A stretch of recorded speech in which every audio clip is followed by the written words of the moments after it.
The only legitimate Cajun-type food you'll find in New York is actually at Popeye's Fried Chicken. When I went to undergrad up here, you know, the cafeteria at school would serve something they called gumbo, and it had all sorts of crap in it, like corn and tomatoes and peas. It's like sort of a vegetable soup, and I'd write these like 400-word rants and pin them up on the on the bulletin board in the cafeteria, basically saying, "How dare you call this gumbo?"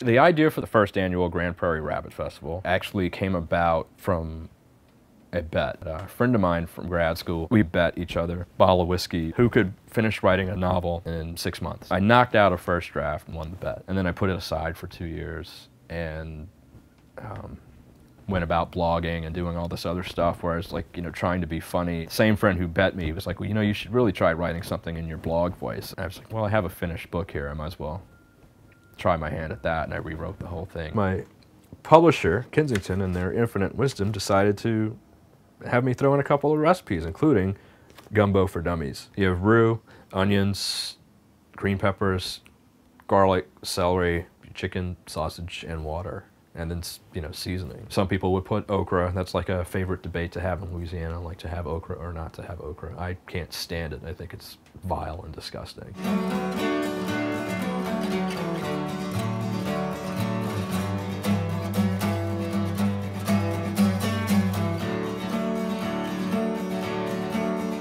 My bookshelves are organized these days just, you know, whatever fits, wherever it fits. If there's a spot, cram it in there. And then double stacking because we've run out of shelves. Bible, Josephus, Jesus novels, Gnostic Gospels, complete Gospels, that sort of thing. And I kind of went there into, it used to be nonfiction and history, and then I had some sort of timeline down here, sort of like, you know, Greek classics, and then into Southern. A collection of short stories by Harry Crews is really kind of bleak Southern writer.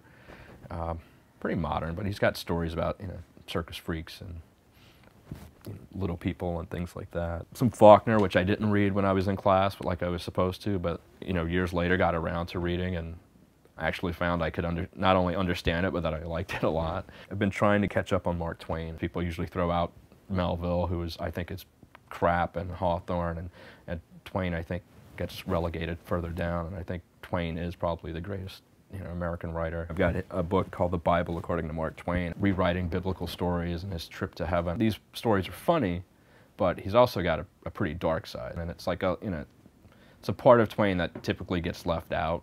And then, of course, I'm from Louisiana, so I got to go with the, you know, Confederacy of Dunces. The physical model for Ignatius is actually one of the teachers at the place where I went to grad school. He has, you know, wears the hat and rides around on a bicycle.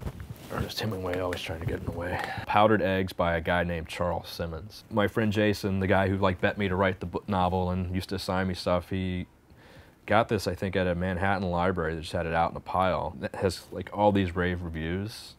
You know, it's the prize-winning, wild and wonderful swinging novel is like nothing you've read before. It's about this guy who's just struggling to come to grips with like losing his job and being an adult. It's just like a neat little book, you know, that you've never heard of. I guess as a writer, it sort of scares me that like you might be the guy, like somebody, you know, you've got one book out, it might have even gotten rave reviews and like no one's heard your, you know, 20 years later, 30 years later, nobody, you know, it's like, never heard of them. I am a fan of, you know, just straight up pop fiction, you know, like Stephen King. I'm sort of embarrassed that they don't end up on the shelf because it makes me feel a little like I'm trying to fool somebody or I'm pretentious or something. I had somewhere his book about writing, which I thought was probably one of the best books I've read about writing. He had a good story to tell, and he also just had some really good practical advice. But the last really pulpy sort of thing was something called the Judas strain. Ancient curse, biological warfare, weirdness going on, sort of like a Da Vinci Code, and, you know, yada, yada, yada, and you just blow right through it. I'm not ashamed to admit this, but currently I'm reading the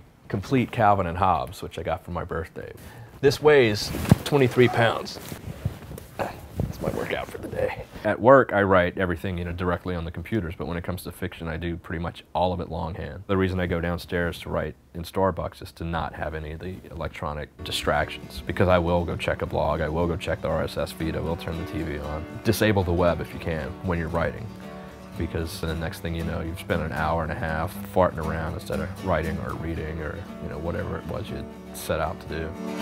In the time of wisdom, there's no way of life. What the world won't get you is a pair of eyes. All the moon sends pictures, the people eat it up like blow, blow, blow, blow, blow, blow, blow.